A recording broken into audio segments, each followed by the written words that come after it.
Pada hari ini, Bapak dan Ibu, kami tidak terundang hadir, tapi sebenarnya akan hadir dengan Pak Wakil pada acara di Jakarta, dan memang senang hadir di acara-acara yang diadakan oleh PKK.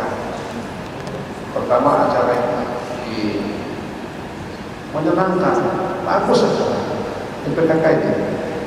Kemudian orang-orang yang kita tertidur, orang-orang yang banyak ikhlas sebenarnya.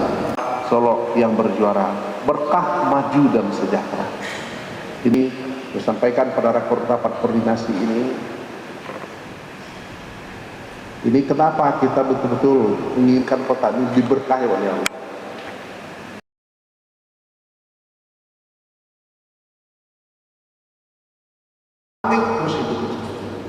Alhamdulillah kami apresiasi PKK Kota Solo selalu berpikiran positif, berikan yang terbaik untuk masyarakat kita. Alhamdulillah.